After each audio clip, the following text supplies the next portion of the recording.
Hello, j'espère que vous allez bien.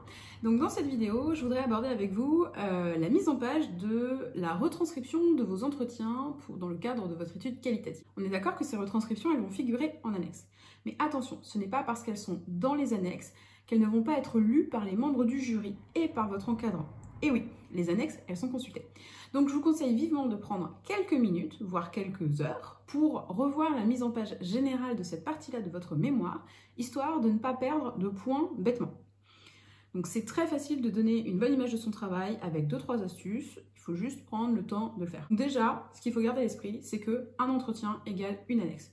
Vous ne faites pas une annexe de 60 pages dans laquelle vous mettez vos 10 entretiens.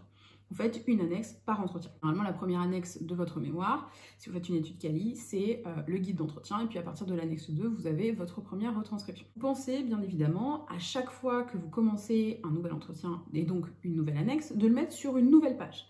Et donc, vous pouvez utiliser les sauts de page qui sont très pratiques pour cela. J'ai fait une vidéo là-dessus et je vous ai mis le lien dans la description. Votre lecteur doit pouvoir distinguer vos propos de ceux de vos participants. Il faut donc opter pour 2 styles différents.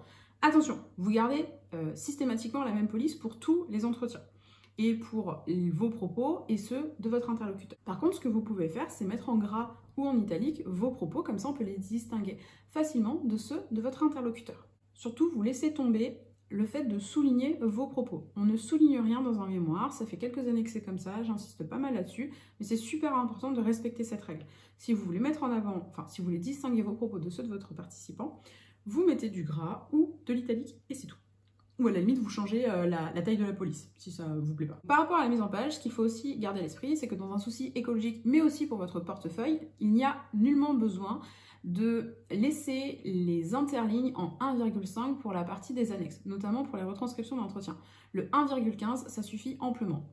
Un interligne 1, c'est peut-être légèrement trop juste. Donc moi, je vous conseille de faire de l'interligne 1,15. Et par contre, vous pouvez tout à fait écrire les entretiens en taille 11 et non pas en taille 12. Comme ça vous permet de gagner quelques pages au moment de l'impression du manuscrit. Vous avez mis des expressions non verbales par rapport aux gestes et aux attitudes de vos participants. Vous pouvez les faire figurer entre parenthèses en italique. Par contre, il faut penser à les mettre systématiquement. Ne mettez pas les expressions non verbales d'un participant sans faire les autres. Ça n'a aucun sens. Donc il faut vraiment le faire partout. Sinon, vous ne le faites nulle part. Si jamais vous avez enlevé quelques phrases de vos entretiens, par exemple parce que le participant ne voulait pas qu'elle figure ou parce que ça risquait de ne pas garantir son anonymat, vous mettez des points de suspension entre parenthèses pour justement signaler les endroits où vous avez fait des troncatures dans le texte. Vérifiez que vos annexes, elles sont nickel, que vos retranscriptions d'entretien sont bien réalisées.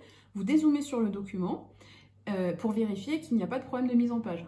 Tout bêtement, des fois, quand on ne se relie pas, on se rend compte qu'on va avoir sa question qui apparaît à la toute fin de la page et sur la page suivante, on a la réponse de la personne qu'on a interrogée. C'est mieux de mettre votre question et la réponse sur la même page. C'est plus pratique en termes de lecture. Donc je vous montre un exemple concret. Donc là, vous voyez, j'ai mis les propos de la personne qui interroge l'autre personne en italique.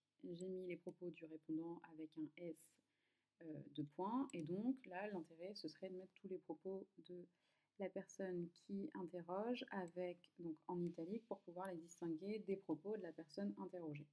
Ok, donc ça c'est une première chose à faire. Ensuite, il faut bien penser, une fois que ça c'est fait partout, voilà, vous comprenez bien le principe, c'est pas très compliqué, à faire CTRL A pour sélectionner tout votre texte et bien le mettre en italique.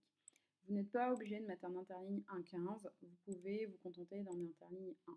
Par contre, c'est bien de sauter une ligne ou d'ajouter un espace entre vos propos et ceux de la personne que vous interrogez pour aérer un petit peu le texte. Donc là, par exemple, vous pouvez faire ici, vous mettez ajouter de l'espace avant le paragraphe et ça vous crée ce genre de choses. Voilà. Et là, par exemple, vous voyez, j'ai une question qui traîne toute seule. La réponse est sur la page suivante. Donc là, concrètement, ce qu'il faut faire, c'est descendre la question pour qu'on ait bien, au moment de la lecture, une facilité avec la question et la réponse sur la même page. Donc ça, c'est quelque chose qu'il faut faire, qu'il faut vérifier de manière systématique quand vous avancez dans votre relecture des annexes. Donc voilà pour cet exemple concret. Si vous êtes à la recherche d'autres informations par rapport à l'enquête qualitative, sachez que d'autres vidéos sont dispo sur cette chaîne, donc dans la playlist dédiée à cette thématique. N'hésitez pas à me laisser un commentaire si vous avez des questions ou des idées de sujets que vous souhaiteriez que j'aborde pour que je fasse des vidéos là-dessus. Et sinon, je vous souhaite bon courage pour la rédaction de cette partie-là de votre mémoire.